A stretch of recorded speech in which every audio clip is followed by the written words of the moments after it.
ದಕ್ಷಿಣ ಕನ್ನಡ ಜಿಲ್ಲೆಯಾದ್ಯಂತ ಮಳೆ ಮುಂದುವರೆದಿದೆ. ನೋಡ್ತಲೇ ಕಾಂಪೌಂಡ್ ಒಂದು ಕುಸಿದು ಬಿದ್ದಿದೆ. ಕಾಂಪೌಂಡ್ ಕುಸಿದು ಬೀಳುವಂತಹ ದೃಶ್ಯ ಮೊಬೈಲ್ನಲ್ಲಿ ಸೆರೆಯಾಗಿದೆ. ದಕ್ಷಿಣ ಕನ್ನಡ ಭಾಗದಲ್ಲಿ ಮಳೆ ಸುರಿತಾ ಇದೆ, ನಿರಂತರವಾಗಿ ಅವಘಡಗಳಾಗ್ತಾ ಇದೆ. ಆದ್ರೆ ಅಲ್ಲಲ್ಲಿ ಇಂತಹ ಅವಘಡಗಳು ಕೂಡ ಆಗ್ತಾ ಇದೆ. ಮನೆ ಕುಸಿಯೋದು, ಗೋಡೆ ಕುಸಿಯೋದು. ಅಶೋಕ್ ಗಣೇಶ್ ಪೂಜಾರಿ ಮನೆಯ ಕಾಂಪೌಂಡ್ ಕುಸಿದಿದೆ. ಬಂಟ್ವಾಳ ತಾಲೂಕಿನ ಕಸ್ಬಾ ಗ್ರಾಮದ ಹೊಸ್ಮಾರ್ನಲ್ಲಿ ನಡೆದಂತ ಘಟನೆ ಇದು. ಮನೆಯಲ್ಲಿದ್ದವರು ಸಂಬಂಧಿಕರ ಮನೆಗೆ ಸ್ಥಳಾಂತರ ಆಗಿದ್ದಾರೆ. ದೃಶ್ಯಗಳಲ್ಲಿ ನೋಡ್ತಾ ಇದ್ದೀರಿ. ದಕ್ಷಿಣ ಕನ್ನಡ ಜಿಲ್ಲೆಯಲ್ಲಿ ಮಳೆ ಮುಂದುವರೆದಿದೆ.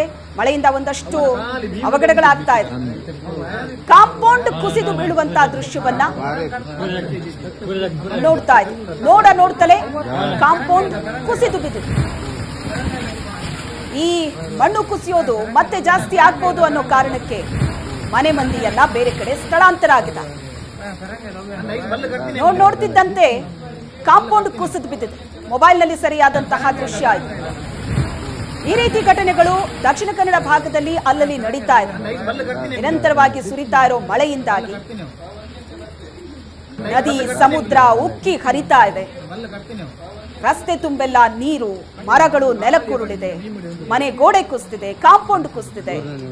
ಇಂತಹ ಘಟನೆಗಳಿಂದ ಜನ ಕೂಡ ಕಂಗಾಲಾಗಿದ್ದಾರೆ.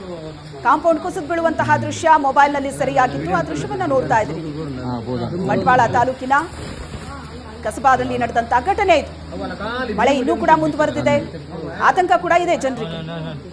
ಪರಿಸ್ಥಿತಿ ಹೀಗೆ ಮುಂದುವರೆದ್ರೆ ಹೇಗೆ ಅಂತ. ನೆನ್ನೆ ಕೂಡ ಇಂಥದ್ದೇ ಒಂದು ಘಟನೆ ಆಗಿತ್ತು. ಗೋಡೆ ಕುಸಿದು ಬಿದ್ದು, ಪಕ್ಕದ ಮನೆ ಗೋಡೆ ಕುಸಿದು ಬಿದ್ದು ಒಂದೇ ಕುಟುಂಬದ 4 ಮೃತಪಟ್ಟಿದ್ರು. ಇವತ್ತು ಅಂತಹ ಒಂದು ಘಟನೆ ನಡೆದಿದೆ. ಗೋಡೆ ಕುಸಿದು ಬಿದ್ದಿದೆ.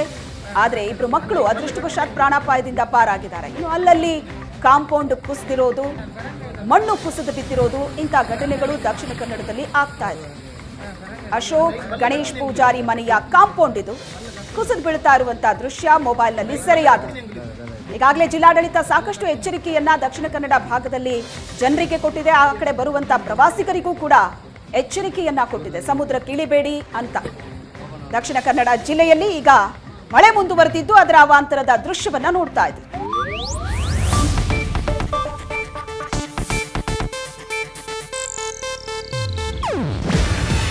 ಇದು ಏಷ್ಯಾನೆಟ್ ನ್ಯೂಸ್ ನೆಟ್ವರ್ಕ್ ಪ್ರಸ್ತುತಿ. ನೀವು ನೋಡ್ತಿದ್ದೀರಾ ಏಷ್ಯಾನೆಟ್ ಸುವರ್ಣ ನ್ಯೂಸ್.